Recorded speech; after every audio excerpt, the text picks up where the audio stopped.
Kalaburagi round ಅಪ್ಗೆ ಸ್ವಾಗತ. ನಾನು ಶುಭಾ ಎಂಪೋಲ್. ಬನ್ನಿ ಕ್ವಿಕ್ ಆಗಿ ನೋಡೋಣ ಇವತ್ತಿನ ಪ್ರಮುಖ ಸುದ್ದಿಗಳನ್ನ.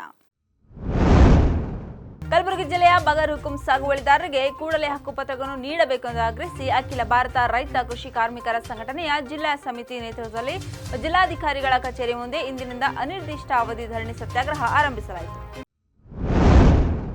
ಗ್ರಾಮೀಣಾಭಿವೃದ್ಧಿ, ಪಂಚಾಯತ್ ರಾಜ್, ಐಟಿ-ಬಿಟಿ ಹಾಗೂ ಜಿಲ್ಲಾ ಉಸ್ತುವಾರಿ ಸಚಿವ ಪ್ರಿಯಾಂಕ್ ಖರ್ಗೆ ಅವರ 46ನೇ ವರ್ಷದ ಹುಟ್ಟುಹಬ್ಬವನ್ನು ಅಂಗವಾಗಿ ಕಲಬುರಗಿಯಲ್ಲಿ ಬಾಲಕಿಯರ ಕ್ರಿಕೆಟ್ ಪಂದ್ಯ ಏರ್ಪಡಿಸಲಾಗಿತ್ತು. ಪ್ರಿಯಾಂಕ್ ಖರ್ಗೆ ಅಭಿಮಾನಿ ಬಳಗದ ವತಿಯಿಂದ ನಗರದ ಎನ್ವಿ ಮೈದಾನದಲ್ಲಿ ಏರ್ಪಡಿಸಲಾಗಿದ್ದ ಕ್ರಿಕೆಟ್ ಪಂದ್ಯದಲ್ಲಿ ವಿವಿಧ ಶಾಲೆಯ ಪ್ರಾಥಮಿಕ ಹಾಗೂ ಪ್ರೌಢಶಾಲೆಯ ವಿದ್ಯಾರ್ಥಿನಿಯರು ಭಾಗವಹಿಸಿ ಉತ್ತಮ ಪ್ರದರ್ಶನ ನೀಡಿದರು. ಕೊನೆಯಲ್ಲಿ ಗ್ರೀನ್ ಟೀಮ್ ಗೆಲುವು ಸಾಧಿಸುವ ಮೂಲಕ ಟ್ರೋಫಿ ಬಾಚಿಕೊಂಡಿತ್ತು. ಇನ್ನು ರೆಡ್ ಟೀಮ್ ರನ್ನರ್ ಅಪ್ ಬಹುಮಾನ ಪಡೆದುಕೊಂಡರೆ ಬ್ಲೂ ಟೀಮ್ 3ನೇ ಸ್ಥಾನ ಪಡೆದುಕೊಂಡಿತ್ತು. ಕ್ರಿಕೆಟ್ ಪಂದ್ಯದಲ್ಲಿ ವಿಜೇತರಾದ ತಂಡಗಳಿಗೆ ಸಮಾರಂಭದಲ್ಲಿ ಭಾಗವಹಿಸಿದ ಕಾಂಗ್ರೆಸ್ ನಾಯಕರು ಹಾಗೂ ಅತಿಥಿಗಳು ಬಹುಮಾನವನ್ನು ವಿತರಿಸುವ ಮೂಲಕ ಪ್ರೋತ್ಸಾಹಿಸಿದರು. ಕಲಬುರಗಿಯಲ್ಲಿ ಇಲ್ಲಿನ ಅಂಚೆ ಕೇಂದ್ರದ ಕಚೇರಿಯಲ್ಲಿ ಡಿಜಿಟಲ್ ಉಳಿತಾಯ ಖಾತೆ ತೆರೆಯಲು ಮಹಿಳೆಯರ ನೂಕುನುಗ್ಗಲು ಉಂಟಾದ ಪರಿಣಾಮ ಅವರನ್ನು ನಿಯಂತ್ರಿಸಲು ಅಂಚೆ ಸಿಬ್ಬಂದಿಗಳು ಹರಸಾಹಸ ಪಡುವಂತಾಗಿದೆ. ಪ್ರಧಾನಮಂತ್ರಿಗಳು ಮಹಿಳೆಯರ ಅಂಚೆ ಇಲಾಖೆಯ ಉಳಿತಾಯ ಖಾತೆಗೆ ಅನುದಾನ ಹಾಕುತ್ತಾರೆ ಎಂಬ ಗಾಳಿ ಸುದ್ದಿಯಿಂದ ಇಲ್ಲಿನ ಅಂಚೆ ಕಚೇರಿಗೆ ಮಹಿಳಾ ಮಣಿಗಳು ದೌಡಾಯಿಸಿದ ಪರಿಣಾಮ ನೂಕುನುಗ್ಗಲು ಉಂಟಾಗಿದೆ. ಸಹಾಯಧನದ ಕುರಿತು ಕೇಂದ್ರ ಮತ್ತು ಸರ್ಕಾರದ ಯಾವುದೇ ಅಧಿಕೃತ ಆದೇಶವಿಲ್ಲ ಎಂದು ತಿಳಿ ಹೇಳಿದರು. ತಮ್ಮ ಅಂಚೆ ಖಾತೆ ಮಾಡಿಸಲು ದಿನಪೂರ್ತಿ ಪಾಳಿ ನಿಂತಿರುವುದು ಇಲ್ಲಿ ಕಂಡುಬಂದಿತ್ತು. ಅಂಚೆ ಇಲಾಖೆಯವರು 200 ರೂಪಾಯಿ ಠೇವಣಿ ಪಡೆದು ಖಾತೆ ತೆರೆಯಲು ಅವಕಾಶ ನೀಡಿದರು.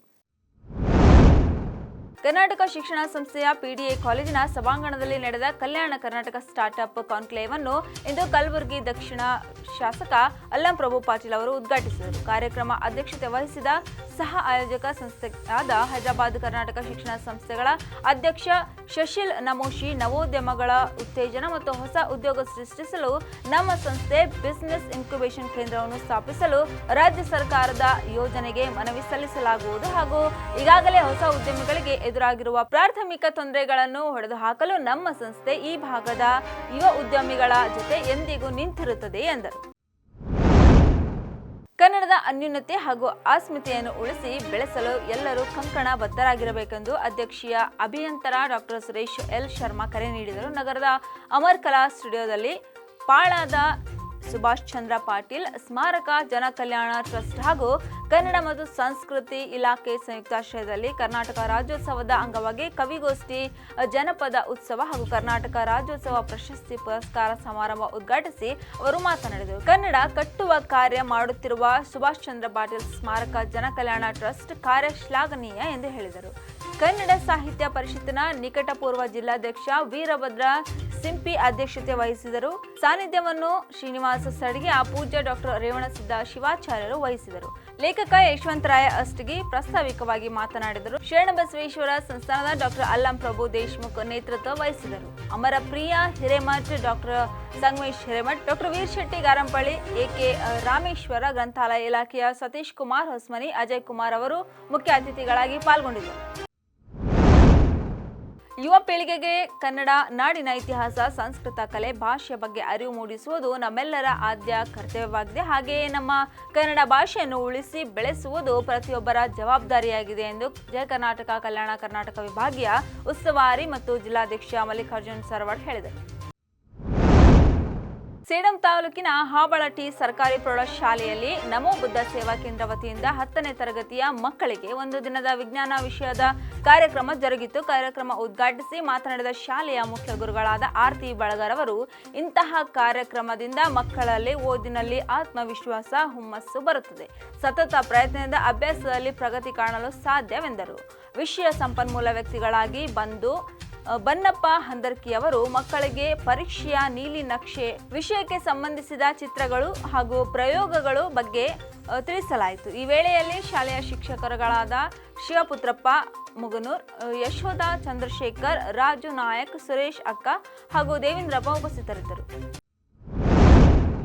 ಕಮಲಾಪುರ ತಾಲೂಕಿನ ಯಂಕಂಚಿ ಗ್ರಾಮದ ಮಲ್ಲಣ್ಣ ಕಡಬೂರ್ ಬಂಧಿತ ಆರೋಪಿಯಾಗಿದ್ದು, ತಾನು ವಾಸಿಸಿದ್ದ ಮನೆಯ ಹಿತ್ತಲಲ್ಲಿ ಗಾಂಜಾ ಬೆಳೆದಿದ್ದಾನೆ ಎನ್ನಲಾಗಿದೆ. ಖಚಿತ ಮಾಹಿತಿ ಮೇರೆಗೆ ದಾಳಿ ನಡೆಸಿದ ಮಹಾಗಾಂವ್ ಪೊಲೀಸರು ಆರೋಪಿಯನ್ನು ಬಂಧಿಸಿ ನ್ಯಾಯಾಂಗ ಬಂಧನಕ್ಕೆ ಒಪ್ಪಿಸಿದ್ದು, ಬಂಧಿತರಿಂದ 3 ಕೆಜಿ 260 ಗ್ರಾಂ 1,62,625 ರೂಪಾಯಿ ಮೌಲ್ಯದ ಗಾಂಜಾವನ್ನು ವಶಕ್ಕೆ ಪಡೆದಿದ್ದಾರೆ.